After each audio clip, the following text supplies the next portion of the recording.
Hello guys, మనకి ICC champions ట్రోఫీకి సంబంధించి అన్ని టీమ్స్ స్క్వాడ్ని అనౌన్స్ చేశారు దాదాపు. అయితే మనకి ఆల్రెడీ ఆస్ట్రేలియా టీం గురించి మాట్లాడడం, మన ఇండియా టీం గురించి మాట్లాడడం, ఈవెన్ సౌత్ ఆఫ్రికా టీం గురించి కూడా వేరే ఛానల్లో వీడియో చేసాం. అయితే ఇప్పుడు వచ్చేసరికి మనకి హోస్ట్గా ఉండబోతున్న పాకిస్తాన్ టీం స్క్వాడ్ని కూడా వాళ్ళు అనౌన్స్ చేశారు మన శుక్రవారం.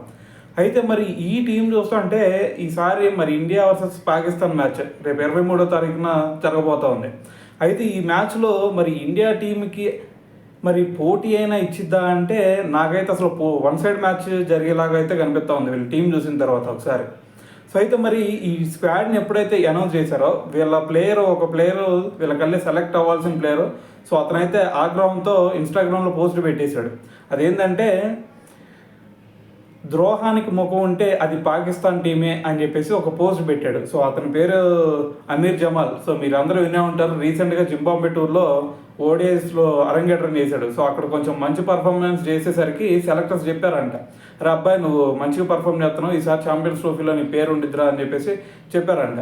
అయితే మరి తీరా మన శుక్రవారం స్క్వాడ్ వచ్చిన తర్వాత చూస్తే ఇక్కడ అతని పేరు అయితే కనిపించలేదు. సో అందుకని చెప్పేసి ఒక పోస్ట్ పెట్టి దాంతోపాటు మరి ఈ పాకిస్తాన్ క్రికెట్ టీంలో చాలా పాలిటిక్స్ జరుగుతున్నాయి. సో మరి అందుకని చెప్పేసి ఈ పాకిస్తాన్ క్రికెట్ టీం ప్రస్తుతం ఎలా ఉంది అని చెప్పేసి కూడా తనైతే తన అభిప్రాయం చెప్పాడు. సో అయితే మరి అదంతా పక్కన పెడితే మరి ఒకసారి వీళ్ళు అనౌన్స్ చేసిన టీమ్ స్క్వాడ్ కనుక ఒకసారి చూస్తే ఖచ్చితంగా వన్ సైడ్ అనే చెప్పాలి. ఎందుకంటే ఒకసారి వీళ్ళకల్లే టీం చూడండి. ఫస్ట్ బ్యాట్స్మెన్స్లో వచ్చేసరికి మొహమ్మద్ రిజ్వాన్. సో కొంచెం స్లోగా ఆడినా సరే ఒక 50 ఒక 100 కొట్టగలుగుతాడు. సో దాని తర్వాత మరి బాబర్ ఆజం చూసుకుంటే మరి మన మీద ఎప్పుడు కూడా ఒక అగ్రెసివ్ ఇన్నింగ్స్ కానీ లేదంటే మ్యాచ్ విన్నింగ్ నాక్ కానీ ఏది కూడా ఇప్పటి వరకు ఆడిన సిచ్యువేషన్ కనిపించలేదు. సో దాని తర్వాత వీళ్ళకల్లా ఏదైనా బ్యాట్స్మెన్ కనిపిస్తున్నాడు అంటే ఫక్కర్ జమాన్. సో ఇక్కడ టాప్ 3లో చూసుకుంటే ఫక్కర్ జమాన్, దాని తర్వాత రిజ్వాన్, వీళ్ళిద్దరూ తప్పితే ఇంకెవరు కూడా సరిగ్గా లేరు. సో మరి ఇక్కడే ఒక డ్రాబ్యాక్ ఉంది. సో దాని తర్వాత చూసుకుంటే నెంబర్ 4 పొజిషన్ వీళ్ళకల్లే కమ్రాన్ గులాం. అప్పుడు ఫస్ట్ స్టార్టింగ్లోనే వచ్చి రాగానే ఒక హాఫ్ సెంచరీ చేశాడు. సో దాని తర్వాత వెంటనే 4th ప్లేస్ రీప్లేస్ అయిపోయింది. 4th ప్లేస్ ఖచ్చితంగా వీళ్ళకల్లే బలంగా ఉందని చెప్పేసి కమ్రాన్ గులాం గురించి కూడా ఒక హైప్ ఇచ్చారు వాళ్ళు. సో దాని తర్వాత ఇన్నింగ్స్లు చూసుకుంటే అంత సినారియో క్రియేట్ చేయలేకపోయాడు కమ్రాన్ గులాం కూడా. అయితే నెంబర్ 4 స్పాట్స్ వరకు ఇలా ఉంటే దాని తర్వాత ఒకసారి చూసుకుంటే సౌద్ షకీల్, దాని తర్వాత టైబ్ తాహిర్, దాని తర్వాత ఫహీమ్ అష్రఫ్. సో ఇతన్నే సెలెక్ట్ చేసిందనమాట. ఇది అమీర్ జమాల్ ప్లేస్లో ఫహీమ్ అష్రఫ్ని వాళ్ళు సెలెక్ట్ చేయడం జరిగింది. అయితే దాని తర్వాత వచ్చేసరికి ఖుష్దిల్ షా, సల్మాన్ ఆగా వైస్ కెప్టెన్ ఉండబోతున్నాడు. సో సల్మాన్ ఆగా ఒక్కడే కొంచెం మిడిల్ ఆర్డర్లో కొంచెం పర్లేదు అనిపిస్తూ ఉన్నాడు. సో దాని తర్వాత చూసుకుంటే ఉస్మాన్ ఖాన్, దాని తర్వాత అబ్రార్ అహ్మద్, దాని తర్వాత బౌలర్స్ వచ్చేసరికి షాహిన్ షా అఫ్రిది, హారిస్ రౌఫ్, దాని తర్వాత మొహమ్మద్ హస్నైన్, సో నదీమ్ షా. సో ఇది వీళ్ళ టీం చూస్తే.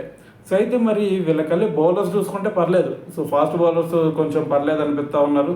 హారిస్ రౌఫ్, దాని తర్వాత నదీమ్ షా, సో దాని తర్వాత మరి షాహిన్ షా అఫ్రిది. సో బౌలింగ్ అయితే ఎప్పటిలానే స్ట్రాంగ్గానే ఉంది. కానీ బ్యాటింగ్లో చూస్తే బ్యాటింగ్ అయితే నాకైతే వన్ సైడ్ మ్యాచ్ కనిపిస్తూ ఉంది. సో మన టీంని వీళ్ళ టీంని కంపేర్ చేయడం కూడా కష్టం అనిపిస్తుంది.